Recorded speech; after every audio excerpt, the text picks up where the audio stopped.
Welcome to TG24 TV. నేను సుమలత. శ్రీ జగద్గురు గీత ఆశ్రమ 21వ వార్షికోత్సవ సందర్భంగా బమ్మెరపోతన విగ్రహంని ప్రతిష్ఠించిన శ్రీ జ్ఞాన చైతన్యానంద స్వామీజీ మహబూబాబాద్ జిల్లా తొర్రూరు మండల కేంద్రంలోని వెలికట్టె గ్రామ శివారులో ఉన్న శ్రీ జగద్గురు గీత ఆశ్రమం 20వ వసంతాలు పూర్తి చేసుకుని 21వ సంవత్సరంలో అడుగు పెడుతున్న సందర్భంగా శ్రీమద్ భాగవత గ్రంథకర్త బమ్మెరపోతన మహత్యుని విగ్రహ ప్రతిష్టాపన చేశారు. అనంతరం శ్రీ జ్ఞాన చైతన్యానంద స్వామీజీ మాట్లాడుతూ పవిత్రమైన మానవ జన్మకు కేవలం ఉదర పోషణకై వృధా చేయకుండా మూఢ విశ్వాసాలు విడనాడి జీవహింసను మానుకొని అజ్ఞాన అంధకారాన్ని తొలగించుకొని ప్రతి మానవుడు మాధవులందరూ జ్ఞాన స్వరూపులై ప్రకాశించాలని వారు కోరారు. అనంతరం ఆధ్యాత్మికులు మాట్లాడుతూ ప్రతి సంవత్సరం ఇక్కడకు వచ్చి ఎంతో మానసిక ప్రశాంతతని పొందుతూ జీవన గమనం వైపు ముందుకు సాగుతున్నాము. చుట్టుపక్కల పరిసర ప్రాంతాల్లో ఉన్నటువంటి భక్తులు కూడా ఈ 3 రోజుల కార్యక్రమంను విజయవంతం చేయగలరు అని వారు కోరారు. ఈ కార్యక్రమంలో మేధావులు, భక్తులు, వృద్ధులు పాల్గొన్నారు. Welcome to TG24 TV. నేను మీ తండా హరీష్. మహబూబాబాద్ జిల్లా తొర్రూరు మండలంలోని వెలికట్టె గ్రామ శివారులో శ్రీ జగద్గురు గీతా ఆశ్రమం 21వ వార్షికోత్సవ సందర్భంగా 3 రోజుల కార్యక్రమంలో భాగంగా ఈ రోజు బమ్మెర పోతన విగ్రహాన్ని ఆవిష్కరించడం జరిగింది. జ్ఞానం మరియు భక్తి ఈ 2 సమపాలలో ఏ విధంగా ఉండాలి, ఇక్కడ ఉన్నటువంటి ధ్యానము, భగవద్గీత పారాయణము, విశ్వశాంతి యజ్ఞములు, మహాత్ముల ఆధ్యాత్మిక ప్రవచనములు ఈ 3 రోజుల కార్యక్రమంలో భాగంగా ఇక్కడికి వందలాది మంది భక్తులు ఇక్కడికి విచ్చేశారు. ఈ రోజు ఉన్నటువంటి ఈ కార్యక్రమం ఏంటంటే ఎలా జ్ఞానం సంపాదించుకోవాలి, జ్ఞానాన్వేషణ ఏ విధంగా జరగాలి, ప్రతి విషయం మీద ఈ 3 రోజుల అవగాహన సదస్సులో స్వామీజీ వారు తెలియపరుస్తారు. అదియ సుఖమని నమ్ము ఏ అధముడెవడో నిన్ను గనలేక సచ్చిరి నీరజాక్ష. అంటే మానవుడు ఈ విషయ చింతల్లోనే ఉండి ఆ చింతలన్నీ తీర్చుకోవడానికి వెంపరలాడుతున్నాడు. చివరికి తనువును చాలిస్తూనే ఉన్నాడు. కానీ అలా పుట్టిగిట్టడం అనేది పశుపక్షాదులు కూడా చేస్తున్నాయి. మనం చేయాలా? ఇంకా వేరే అవసరం లేదు కదా. ఏ ఇబ్బంది పడకుండా అవి హాయిగా జీవిస్తున్నాయి. వాటికి రాగద్వేషాలు లేవు, కోపతాపాలు లేవు, వాటికి న్యాయస్థానాలు లేవు, జైళ్ళు లేవు, కోర్టు లేదు, హైకోర్టు లేదు, సుప్రీంకోర్టు లేవు. ఏమైనా ఉన్నాయా పశుపక్షాదులకు? మనకు మాత్రం అన్నీ ఉన్నాయి. ఎందుకున్నాయంటే మనం వక్రిస్తున్నాం గనక, మానవుడు వక్రిస్తున్నాడు గనక. తనకున్న తెలివిని సద్వినియోగం చేసుకుంటే తాను వక్రించడు, తనకున్న తెలివిని దుర్వినియోగం చేసుకుంటే వక్రిస్తాడు, తద్వారా శిక్షింపబడతాడు. అందుకే ఒక విధంగా విచారించితే మన శాస్త్రాలన్నీ, మన వేదాంత గ్రంథాలన్నీ అవి న్యాయ స్థానాలని చెప్పాల. కేవలం న్యాయస్థానానికి వెళ్ళి వచ్చినాడు చక్కగా ఉంటాడు, అక్కడ దెబ్బలు పడి వస్తాడు, శిక్ష అనుభవించి వస్తాడు, వాడు సరిగ్గా ఉంటాడు అనుకోవడం కాదు. మన గ్రంథాలు, మన వేదాంత గ్రంథాలన్నీ న్యాయస్థానాల కంటే గొప్పవి. ఎందుకంటే ఈ పని చేసిన వాడు ఈ విధంగా శిక్షింపబడతాడు, ఇది చేసిన వాడు ఈ విధంగా శిక్షింపబడతాడు అన్నటువంటి విషయం అంతా మన వేదాంత గ్రంథాల్లోనే ప్రతిపాదించారు. అంటే ఈ మార్గంలో పయనించిన వాడు మానవుడు ఈ గతిని పొందుతాడు, ఆ మార్గంలో పోయినవాడు ఆ గతిని పొందుతాడు. అంటే మన మహాత్ములు చూపిన మార్గంలో పోయిన మానవుడు మహనీయుడైతాడు, తనకి ఇష్టం వచ్చిన మార్గంలో పయనించిన మానవుడు దానవుడై పతనం అయిపోతాడు అన్నటువంటి విషయాలే మన వేదాంత శాస్త్రాల్లో చెప్పబడ్డాయి. అందుకోసం శ్రీ కైవల్య పదంబు చేరుటకునై చింతించదన్. మీరు ఈ కరపత్రాలు చదవండి, మేము ఇచ్చిన కరపత్రము చదవండి. దీని వెనక వైపు ఒక విషయం రాశాను కదా. ఎట్లా అంటే మన జగద్గురు గీతాశ్రమం స్థాపించుకొని 21 సంవత్సరాలు పూర్తయిన సందర్భంగా ఇది గత సంవత్సరమే ప్రతిష్ఠింపబడేది. కానీ విగ్రహం మనకు ఆ శిల్పి అందియని కారణంగా వాయిదా పడి దాన్ని ఈ సంవత్సరం మనం ప్రతిష్ఠింపజేసుకున్నాం.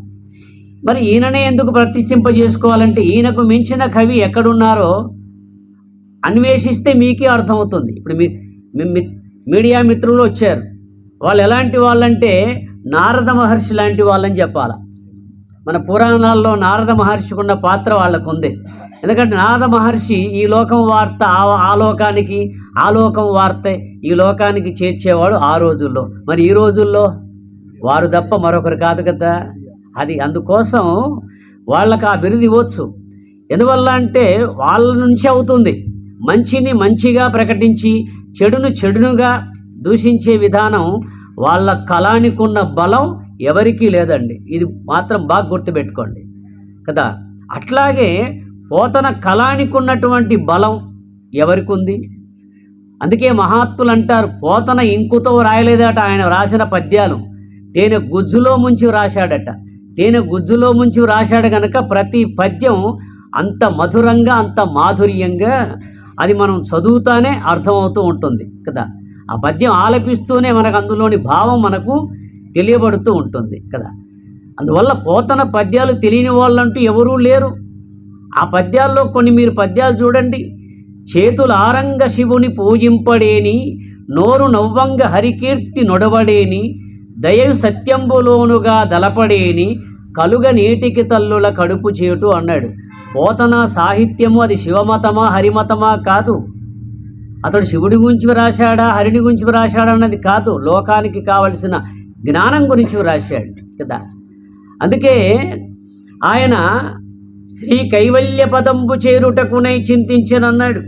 అట్లాగే ఇందుగలడందు లేడని సందేహము వలదు, కలడు కలండనడు వాడు కలడో లేడో అని గజేంద్రుడు మొరపెట్టినట్టుగా ఇక్కడ ఉన్నాడు అక్కడ లేడు అన్నటువంటి సందేహం లేకుండా తెలిపే విధంగా ప్రహ్లాదుని పాత్రలో తెలిపే విధంగా ఎన్ని విధాల వర్ణించి చెప్పాడంటే కారణం ఏంటి?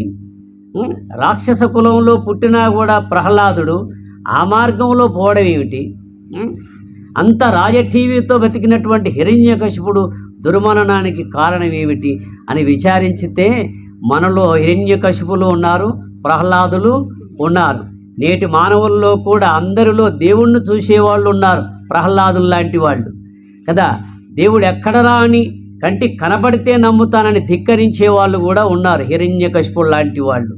ఇది మనం బాగా గమనిస్తే పురాణాలన్నీ మన కోసమే రచింపబడ్డాయి. అందుకే మీకు ఎప్పుడు చెబుతాను, పురాణాల్లో ఉన్నటువంటి పేర్లన్నీ వాళ్ళయే, కథలు మాత్రం మనవి. ప్రతి కథ అందులో మన పాత్ర అందులో కనపడుతూ ఉంటుందండి.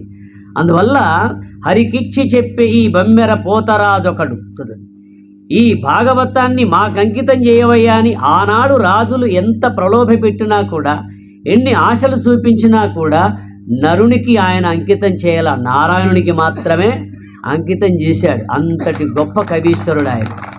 అట్లాగే మన జీవితం ఎవరికి అంకితం చేయాలయ్యా?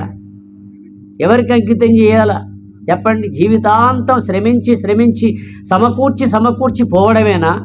ఇంకేమీ లేదా? దీనికి పరమార్థాన్ని విచారించితే ఆ భగవంతునికి సమర్పితం కావాలి. ఎందువల్ల అంటే ఒక మంచుగడ్డను మనం చేతిలో పట్టుకున్నప్పుడు అది కరిగిపోయేది ఖాయం. దేహ పరిస్థితి కూడా అంతే. బాల్యము, యవ్వనము, కౌమారము, వృద్ధాప్య విధంగా వస్తుంది, క్షీణిస్తుంది, చివరికి పండి రాలిపోతుంది. మరి ఈ పండిన ఇక్కడ వరంగల్ ప్రాంతం అండి. ఇక్కడ వెలికట్ట గ్రామంలో 21 సంవత్సరాల నుంచి ఇక్కడ ఆధ్యాత్మిక బోధనలు జరుగుతున్నాయి. ఇది 21వ సంవత్సరం.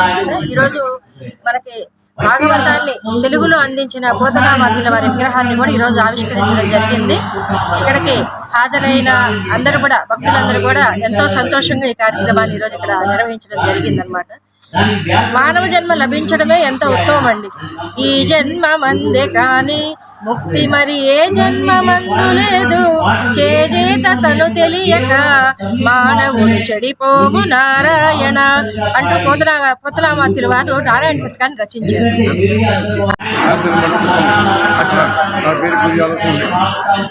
దాదాపు 2006 నుంచి ఇప్పటి వరకు ప్రతి సంవత్సరం ప్రతి వర్షం వస్తుంది.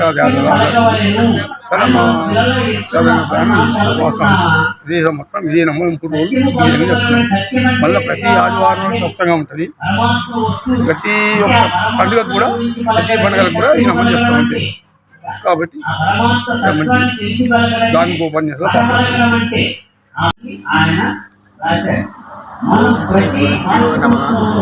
ఈ జగద్గురు గీతాశ్రమం మండలము 2003 సంవత్సరంలో ప్రారంభించడం జరిగింది. 2005లో ఇక్కడ ఆశ్రమాన్ని నిర్మించి అప్పటి నుంచి ఈ 21వ వార్షికోత్సవము. దీని యొక్క ముఖ్య ఉద్దేశం ఏంటంటే పవిత్రమైనటువంటి మానవ జన్మ కేవలం ఉదర పోషణకై వృధా చేయకుండా మూఢ విశ్వాసాలు విడనాడి జీవహింసను మానుకొని అజ్ఞానాంధకారాన్ని తొలగించుకొని ప్రతి మానవుడు మాధవుడై నరుడు నారాయణుడై జీవుడు దేవుడై మానవులందరూ జ్ఞాన స్వరూపులై ప్రకాశించాలని స్వామివారి యొక్క ఆశయం. దీన్ని వారు స్వహస్తాలతో నిర్మించి జ్ఞానబోధ చేయడం జరుగుతుంది.